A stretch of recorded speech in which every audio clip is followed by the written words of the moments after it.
Hey everybody, welcome to KM Reviews. I am Niddleman. Today we are talking about the Impassible collection for Thunder Road Vendetta. This is something that was created by an Etsy seller, which I will have linked below, named Adrena Creative. Now, what this is going to do is it's going to turn your game of Thunder Road Vendetta from looking like this to this. Now, this is not just a bunch of cool 3D miniatures that's going to make your terrain pop. This is actually a bunch of essentially expansion content. It's going to be providing new things your game does not already have, such as gun turrets, flamethrowers, EMPs, new like big airplane jumps, all sorts of stuff that we're going to get into. I'm going to have everything time-stamped below so you can kind of get to where you need to. And at the very end, I'm going to be reboxing it into their little custom box and custom insert so you can see how it's all organized. So let's get going.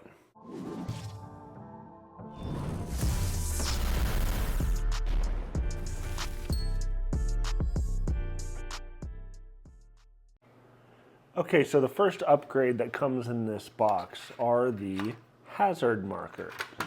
Now the ones that come with Thunder Road Vendetta look like this. They have your hazards on the other side, whereas these are 3D printed. They're a little more 3D and they pop just a little bit extra, as you can see here.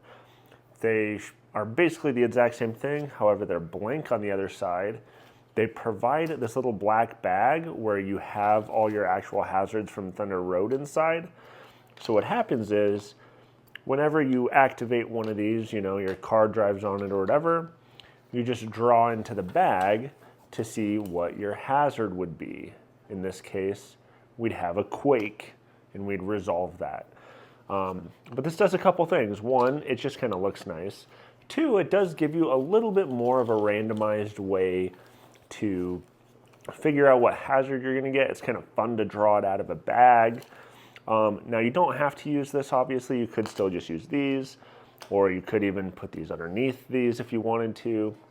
Now, some people have specific rules, such as Madame Baudreau, however you say that, who has third eye at the beginning of the round, peek at one hazard token.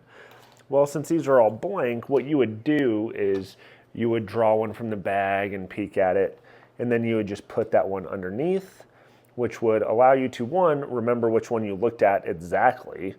Other people would know which one you looked at, etc. And when you get there, instead of drawing from the bag, you would just reveal that specific hazard. Next up, we have a bunch of this rocky terrain. There's a couple of these big pieces that actually slot together like so for the choke specifically, that fit on there and make this awesome little valley. Again, these are all 3D printed. The yellow border is already part of it, which is nice. And it literally fits on there exactly. Now these, what's nice is every one of these is actually different. You know, these all fit into the one spaces, but there's so much nice detail as each one of them is different. So any of these one space impassable spots can take different pieces, such as this. You can kind of mix and match these how you wish. And obviously you can use these on any tiles that have an impassable spot. You have some of these that are a length of 3, which again, they are slightly different. It's not just the same thing repeated. So, you know, spots like this that are 3 long, or sometimes you might have a section like this that's kind of a weird shape. You can kind of combine some of these things, right? So you got a 3, a 2, and maybe a 1 and a 1, such as this. Boom. And now you have this nice little section here. Oh, and there's a 2 spot here. Cool. And now you have this nice, awesome kind of rocky terrain. And, you know, kind of like you saw in the video earlier, it just looks nice, right? These parts don't add any extra rules. They're just cool. Now, if you were to, say, go over a hazard and you draw a tile from the bag and you got a ramp, well, these also come with these 3D ramps. The yellow part is already on there, at least in the version I have, and obviously you can paint these, but then you can actually have some cool 3D ramps to like launch off of, and it comes with 6 of them. Okay, some of these are the same. As you can see, these are the same, but some of them are also different. I believe there's 2 different models in this set. But you know, as you get different ramps and things, that is also 3D and pretty cool. Next up, specifically for this road tile, the bunker, we have this big piece of impassable terrain, which they have created this showstopper right here. This is like a gigantic crashed airplane that fits right there. Now, it's also going to have a little chunk there, a little square piece missing, and you're going to get this little sign here with the number 4 that actually gets slotted right there that they suggest gluing there once you get it. Now, there's a reason for that being there. As you can see, this actually does go all the way through. There's actually seats on the inside. Such great attention to detail. Such a great thing that could be painted if you have the time, and like there's seats everywhere. It's just so cool. The little cracks. You can actually see through all the little windows. Such an awesome piece. But it's actually functional as well, because this is not only a piece of impassable terrain, it is actually a jump. All right, so how does this jump on the bunker work? Well, when you enter from the rear arc, normally this would be an impassable terrain, and it still essentially is, unless you're entering from one of these 3 spots. You're moving forward. If you still have 4 movement remaining, as indicated by the sign that I showed you, if you have still 4 movement, you can then roll the stunt die, which is this green one here, numbered 1 through 4 on here. If you roll a 1 or a 2, you technically stall. So what happens if you stall? Well, you stay in the mouth of the plane, right? You're just kind of stuck there, you know. Now, if you get a 3 or a 4, you have a successful jump. So what does that look like? Well, let's move this guy and pretend he's not there. But a 3, you'd land 1 in front, and a 4, you'd land here. So again, a 1 or a 2, you're not crashed in an impassable terrain, you're just kind of stuck in the airplane. A 3, you go here. A 4, you go here. Now, let's say you were stuck in the mouth of the plane, and another vehicle came up, had at least 4 movement, enters it, and they were to go through here. Well, they'd have to pass through where you're at, so you'd have to resolve a slam. So you're going to roll the normal slam dice, right? And you're going to see which vehicle moves and where they move. Now, if they move to the front arc, as indicated here, that indicated car is going to move to that spot. So in this case, they go to the front left, just like the dice shows. Now, the other vehicle would remain where they were, just like any other normal slam. So it's like he just hit him from behind and boom, he's right here. And that works for any of the front arc. Now, if you resolved the slam die, and let's say the top vehicle went anywhere in the rear arc, really if either vehicle goes anywhere in the rear arc, they're still in the plane and they smash in there, and it's like they hit an impassable spot, and that vehicle would be eliminated. So again, quick recap, you can enter from the rear arc. You have to have at least 4 speed remaining as indicated by the sign in the rear. 1 or a 2 on the stunt die, you are stuck in the mouth. A 3 or a 4, you go to those indicated spots. If a slam occurs, you resolve a slam as normal. A result of the rear arc is hitting impassable terrain and eliminated. The front arc, you go to the indicated spot. And then in future turns, if you're in the mouth, you just move as normal. So if you were to move forward, you would just continue moving forward however you choose to do so. Next up, I'll be using the war zone and the boneyard to kind of show off some of this other abandoned terrain that they have. All of these are very different. This one looks like some sort of little bunker. It's pretty cool stuff. Some tires, some good points for possible paint jobs, etc. We have this, which is like a little gas station, which actually has its own little set of rules we'll talk about in a minute. Let's see if we can get this to focus. Got some cool details there. We have this thing here, which has a little nub, and this one, which has a little nub. These ones have a few different options. We have these two different tops that come with the game that have a space to lock in there. So for example, I could put this on top of here and have kind of this tall looking tower, or I could put this on this one and have kind of this thing going on, etc. We also have this little top, which I could put on top of either of these. So I could put that there, or I could put that on top of this one, such as that. Now the other option is we have these two bridges of different lengths that you can see also connect to those. So where might you use something like that? Well, let's say we wanted to do this short little bridge. We would connect both of these, and then we could do something like this. Boom, boom.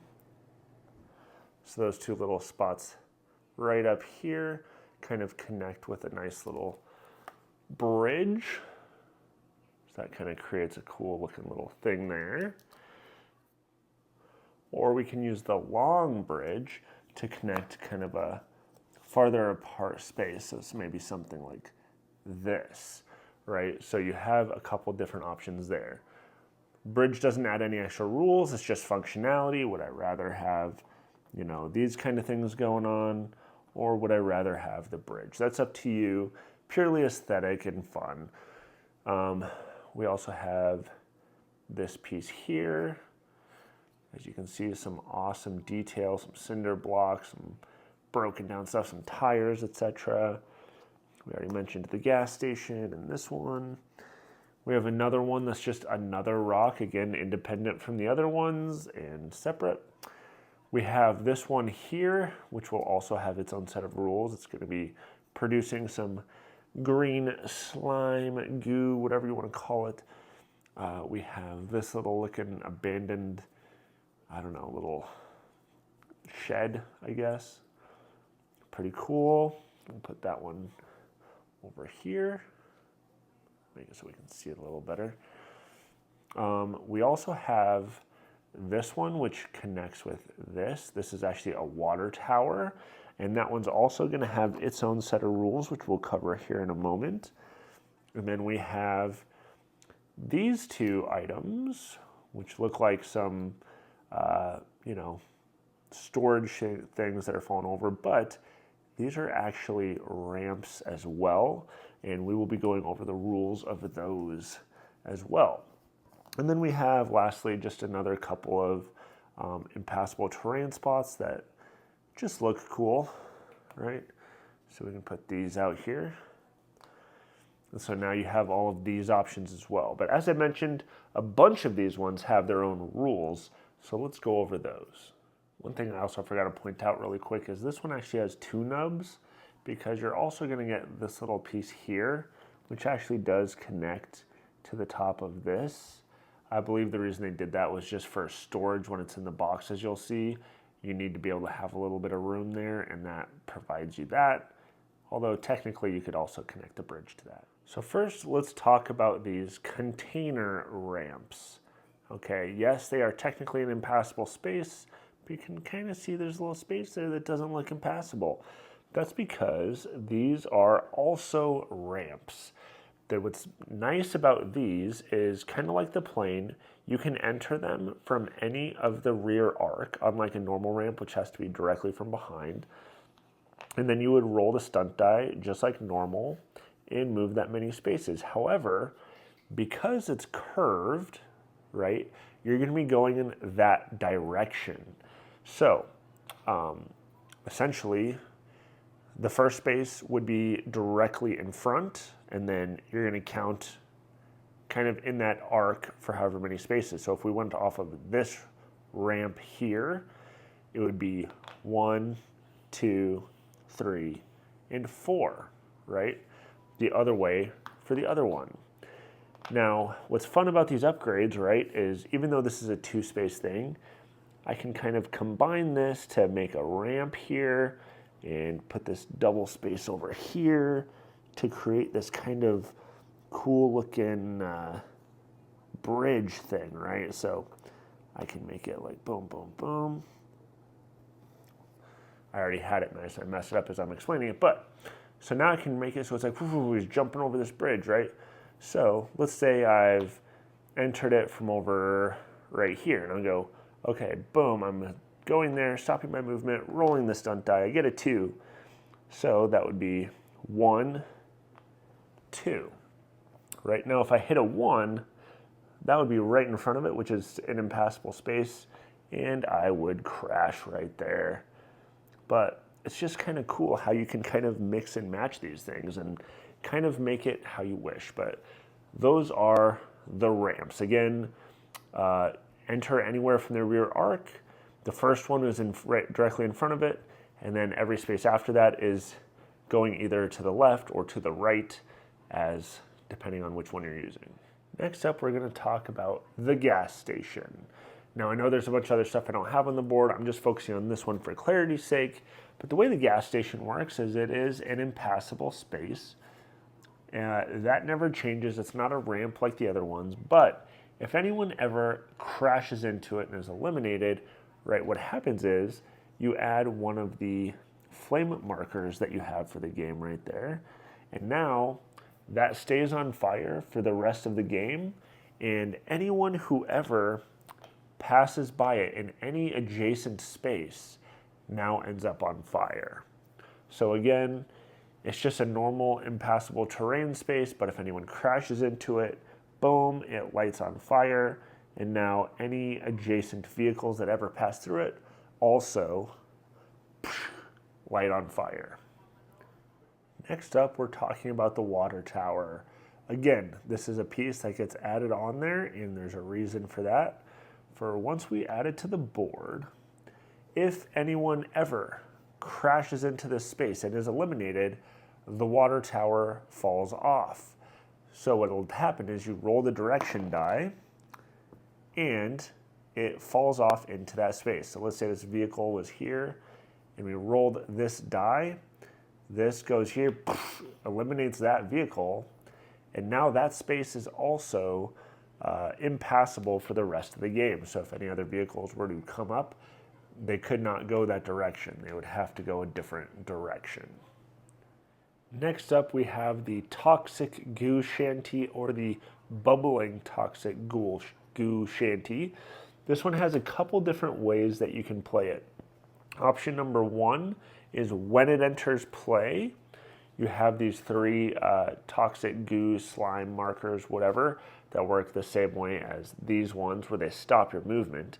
You're going to roll the direction die 3 times. So in this case, we got right up there, and you will place a toxic goo there. Roll it a second time. I got back here, so back here, and a third time, we got directly behind it. Those would remain there the rest of the game, and it's essentially just 3 more slime spots that, again, if a vehicle enters it, it loses its remaining movement for the round. Option number 2 is you don't put any slime markers out there, and just once a vehicle enters an adjacent space, then, even if it has moves remaining, you roll the die and enter a slime, right? So now this vehicle would be forced to go onto the slime spot and lose its remaining movement since it can't go anywhere else. But basically every time a vehicle enters adjacently, you will roll the toxic goo slime and see where it ends up. You know, this guy goes right here, and we roll it, and boom, this goes right here. And again, those will remain there the rest of the game. Next up, we have the new finish line. This is actually 3 separate pieces that essentially just go in like so. We have that right there. We have this one that goes in right here. And then you have the top piece that has these 2 little slits which rest on these 2 portions here. And now you have a cool looking finish line. All right, next let's talk about a very fun aspect of this game when you normally go into a hazard and you draw this one, the Sandworm. Everyone's always like, oh, that's so cool because there's only one of them, right? But what usually happens, whoever's in the rear gets eliminated from the game. Wah, wah, little lame, right? Except for now, we have this 3D Sandworm, which you can even see all the way inside there. It looks like there's another vehicle being digested or something. And this actually adds a playable Sandworm. So how does that work? Well, normally when the person in the rear is eliminated, they just go away. But now what happens is the Sandworm essentially eats them, and the Sandworm stays out there. Now, when anyone ever in a future turn, let's say, uses the road die, let's say they move forward 2, and let's say, I don't know, let's say this vehicle's right here. They do their movement, they move the road die of 2. Well, anyone who uses the road die can also control the Sandworm and move the same amount of movement as the road die. So as long as you stay on the road or go on one of those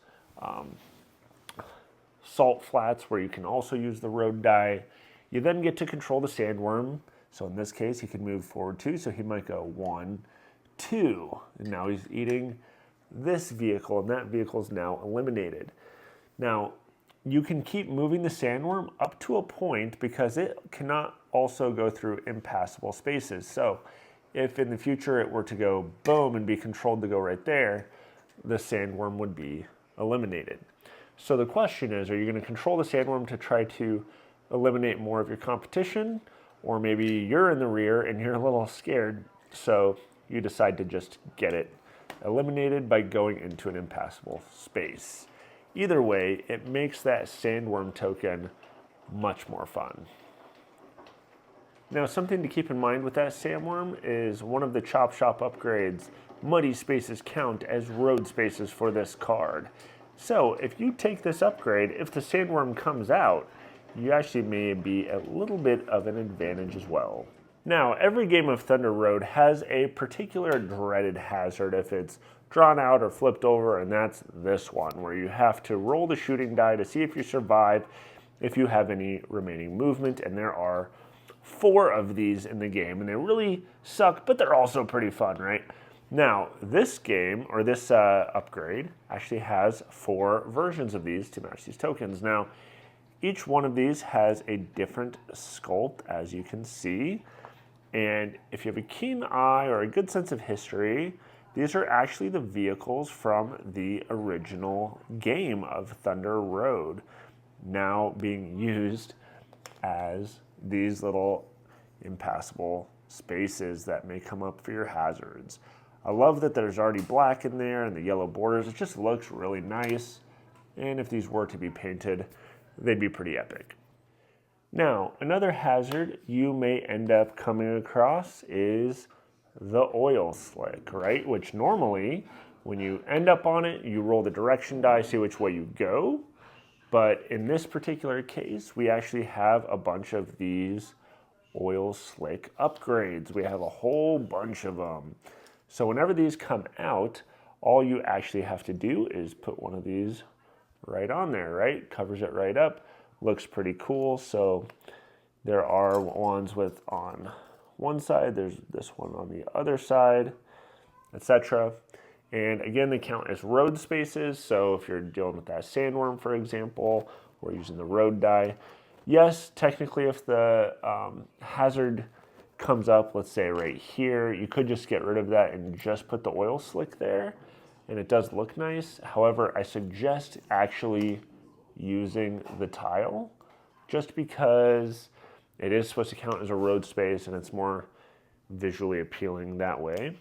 Now, if you do get this upgrade, the oil dispenser, where normally you get these 3 oil dispense tokens, just make sure you give that player 3 of these. That way on their turn, as they're driving, they can, drop oil slicks behind them and stuff like that. Or if they're doing it on a space that maybe isn't normally oil, they can put one of their special tokens down with the oil on it. Like so. Next up, we have these cool 3D mines, where if you get that mine dispenser upgrade, usually you get those 3 special tokens to release mines around your vehicle and any empty space adjacent to your car after you move. But in this case, you would just give yourself 3 actual mines, and then after you move, you can do that thing where you can dispense them around your car, you know, as you move, blah, blah, blah, blah, blah, you know, and put them in places. And then when people go over them, their car gets damaged. Now, the other thing that usually happens with mines, right, is usually you go over a hazard and reveal, or you'll draw out a mine token and you'll resolve a damage. Now, the reason we have so many of these is because an alternate version of play in this particular game is if you resolve a mine hazard, instead of taking damage, what you're going to do is you're actually going to take a mine and put it onto your dashboard, and then on a future turn at the end of your movement, you can place one out there. It's kind of like Mario Kart. You're gathering this item to be able to disperse later, and then if anyone else drives over that mine on a future turn, then they take a damage. So these hazard tokens themselves give you the item. When you drop the item, hitting this is actually what gives you the damage. All right, next up, we have these tokens, which are for the EMPs. These would be a closed version, and then when they're open, they look like this. So what are EMPs? Well, they are new for this particular upgrade, and it comes with 2 stickers, which you can have a couple options. One, the game already comes with so many mine tiles. You can cover up 2 of these with these stickers, or you can put these stickers on the bottom of the plastic ones that come. And when they're revealed, when you go over a hazard and you reveal one of those EMPs, you place one of these opens ones up on the board, and then any of your chop shop upgrades for everybody are disabled the rest of that round. It creates this big EMP, and everyone's chop shop upgrades no longer work for the rest of that round. Now, the alternate version of play, and the reason we have these closed ones, is because when you set up the game on the 2nd or 3rd tile, not the 1st, you can kind of just choose to place these somewhere. It's up to you where you place them. And then, for example, we place them here. Then on any future turn, if anybody arrives and successfully shoots the closed EMP, a hit would be a shot of any or any of the mediums, basically a medium hit or any, would then open it, causing an EMP, so everyone else's chop shop upgrades do not work. However, the person that did the shooting, theirs still would work. So you'd be incentivized to try to get there and try to shoot these EMPs to open them, causing everyone else's stuff to malfunction, but your stuff is still good to go. And again, this has a lot of open possibilities, because kind of like we did with the mines, where when you reveal the mine token, you were able to take one of the mines. In this case, if you revealed an EMP, you could do it where you release an EMP on your turn, or maybe you release a closed one. It's kind of open to you how to play, but the way they suggest it in their version of the rules is, again, if you reveal an EMP, you just place an open one there. Everyone's chop shop upgrades don't work, or you place the closed ones out there, which if you shoot it with a medium or any, then it opens up, and then everyone else's chop shop upgrades no longer work. Now, these spaces are not impassable. You can still drive it through them and everything. It doesn't affect anything else. You're not slamming into them or anything. They're just there for visual clarity, as well as just kind of knowing where that stuff happened. And they just kind of look cool. All right, next up we have a fun one. We have the gun turret and the flame turret. Now, Thunder Road comes with a couple of hazard tokens that are blank on the other side, and you can actually use these stickers on those. This is perfect for those. I will admit, I actually threw those away like an idiot, but I didn't know I was going to have gun turrets You can also put them on the bottom of these plastic ones that come with this. Now, the way this works is if a vehicle ever enters a hazard token space, right, and one of these is drawn, they work a couple different ways. So first, let's talk about the gun turret. It has this little base here with a bunch of bullets, and it has this double machine gun looking thing that gets placed right on there, and it goes in play, wherever this hazard was revealed. Then what's going to happen is, because that is an impassable space, you don't instantly die. What happens is you get bumped, so you roll the direction die. In this case, we'd go one space forward, such as right there. Then what's going to happen is this gun, in turn order, is going to shoot everybody that's within a 2-space radius. So in this case, it would shoot this vehicle, it would shoot this vehicle, it would shoot this vehicle, it would shoot this vehicle. However, this one's a little bit too far away, and this one's a little bit too far away. Now, if a vehicle is hit, again, you just use a normal die. So for example, the large vehicle there, boom, we hit this, medium, it misses. Okay, next in turn order would be this person maybe, and we got a large, so that's a hit. And you resolve hits as normal. Now, if when this hazard is revealed, and let's say you hit this, and this was slammed into here, you're still going to resolve that slam, and you're going to resolve the slam first, but still both of those vehicles, regardless of where they end up, because maybe a bunch of slams happen or whatever, it's all kind of happening simultaneously. So everyone that's within this 2-space range when this tile is revealed is going to get shot at no matter what. Okay, because it's technically happening at the same time, but you do still need to resolve the slam. So whatever happens with the slam, everyone's going to get shot at. Now, at this point, this is an impassable space. So if anyone were to enter that space, they would be eliminated as normal. However, moving forward, anytime someone now enters its 2-space range is now going to get shot at. Now, keep in mind, this is when you enter the range, because maybe on the next turn, you're staying within the range and moving. You're not getting shot at again because you've already entered the range. However, if you're still within its range, at the end of a following turn, you're going to get shot at again. Okay, so keep that in mind. So you're going to want to get out of its range. But quick recap. Essentially, the hazard is revealed. It is a gun turret. When it's revealed, whatever vehicle entered that space is going to roll the direction die, go to wherever the space is, and then everyone that's within 2 range is going to get shot at and take a damage if they're hit, resolving any slams as necessary.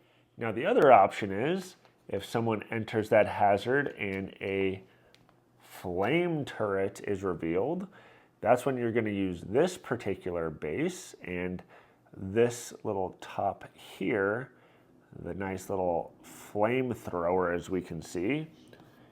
Just like the gun turret, you're going to roll the direction die, and wherever you end up is where you end up. You're not just instantly eliminated.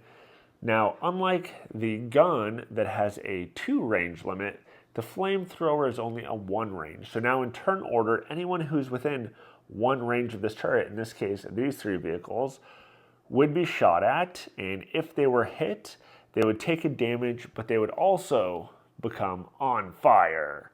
So, just like normal, anyone who's on fire, you follow those rules with this die as you move forward. But it's another way to basically light on fire, and you take damage at this point. Anyone entering its range of 1 at any point, anytime you're entering that range, you would be shot at with the flamethrower. And again, if hit, you would take a normal damage and light on fire. And just like the gun one, it's only when you're entering the range. So on a future turn, you can, possibly move out of that range. But if you're still within range at the end of a following turn, it will shoot you again. Now, the alternate rules version for the flamethrower and the gun turret is, if you're like me and you don't have those blank tiles, or maybe you don't want to use these stickers either on these, or you don't want to cover up any of the normal ones, What you can do is you can start the game in like the second or third tile, or maybe even a future tile that comes out. You can just preset them somewhere and just kind of put them wherever you want, whichever way you think is going to guide a fun game for you. So in this case, maybe I put the flame turret right here. Let's face it the right way though. Just to make it so that, okay, if you're coming in on this line here, you're going to get shot at by the flamethrower, or if you're exiting on this line here, or really anywhere over here, you're going to get shot at by that gun turret, and you have to try to survive the choke, you know, and you're getting shot at from both directions. Big picture is you can just make them a hazard, or you can preset them up in any way that you find the most fun. And finally, let's talk about how to put all of that away and organize it so we can always have that much fun every time we play. What's nice is they do provide this box, and it kind of shows everything that's in there, the gameplay, upgrades, the finish line, Impossible Terrain, Abandoned Terrain, all that stuff in this cool box. Now, the way this goes away is as follows. We're going to open this up, okay? It is empty inside. However, there is an insert they provide. We have this piece here, which is going to be holding the Sandworm, part of the finish line, and the airplane. We're going to have this portion here, which is going to have a bunch of the rocks and stuff and some jumps, which I'll show you in a minute. We're then going to have this portion here, which has a bunch of those abandoned buildings and such. It's going to go right over here. As you can see, these portions here kind of line up just like the stuff in the game. Now, the game is going to come with these two little clips here, okay? And these are very important. They're also going to give you a couple extra ones. Now, what I would suggest doing is gluing these in, you know, but I'm going to kind of show you where they snap in. So notice right here, there's kind of a little crisscross. That's where we're going to be putting this one. It's going to go right there and kind of hold those together. Then we have this one over here, which we'll see. We have kind of this little T portion right here. So what we're going to do is, see if I can do this while I'm filming. We're going to take this and put it right there. Again, I say glue that when these pieces aren't in there, but that way you have these two clips kind of holding this whole little insert together. Next, we have kind of the long bridge. We're going to place that right in there, and then kind of the shorter bridge, which we're going to put in there as well. This one kind of goes a little bit sideways as such. Okay, we have the top portion of the finish line, which is going to go right over there. And then we also have the 6 jumps, which are going to kind of, you know, place like this. And then they are going to go in these little spots right here. Again, I'm doing this one-handed, but they're going to go like that. They're going to go right here. And they're going to go right here, if I can see. Boom. So there we go. We got all those jumps in there, bridges, all that stuff. Now, I've shown you, this is kind of the first layer here. This back row here is actually going to be double layered. So we're going to have another one of these. Go right there, right there. Then I put these kind of thin ones on top of these little ramps. Although you can kind of do it however you wish, but they do suggest these back 4 here are essentially double layered. And that's pretty much all your 3D terrain for the most part. Over here is where we're going to be adding our Sandworm. And notice the direction that it's pointing and kind of the way that is shaped. Oops. We're going to put that right there. And then this whole big section here is for our gigantic airplane, which is going to fit right in there like so. Okay, so now we have all of this. Now this portion here is going to be for the other part of the finish line. So this part here, I will say, does not quite fit exactly, but it's fine. It fits, it does the job. So you'll just kind of put those in how you wish right here. So now we have all of that. Next, we have our little token holder here. This is going to hold all your red hazards as well as your slime. And you'll notice, whoa, hope you didn't get dizzy from that. Right here, there's actually a nice little spot that actually holds these. So I don't know if you can see that, but there's a little groove, and the way this is all just shaped, it's designed to kind of hold that. You can see that from those sides.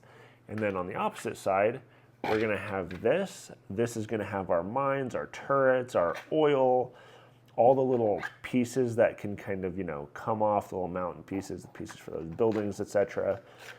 Those are all gonna go right on in here like so.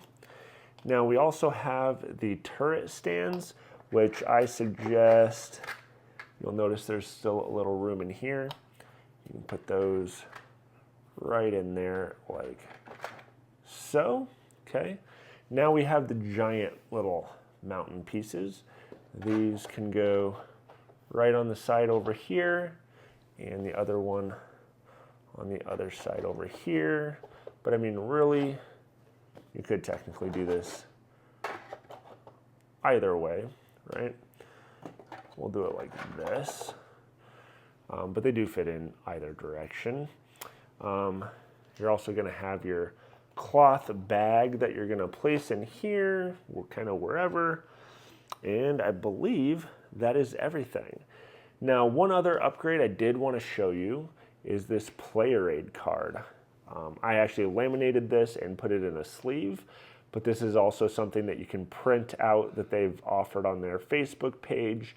It kind of goes over the turns and the rounds, you know, on your turn, exactly what happens, you know, slamming, shooting, how the chopper, coast, and road die all work.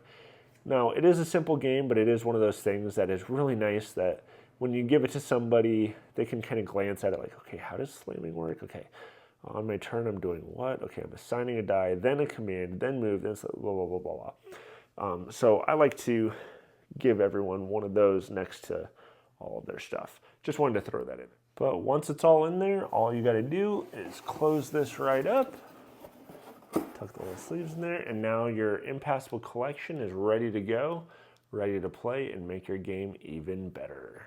All right, guys, I hope you enjoyed that video and checking out the Thunder Road Vendetta Impassible collection. Again, made by Adrena Creative, which I will link below into their Etsy store. They also have a Facebook page. Check out Bling Your Board Games. I'll try to link that below as well.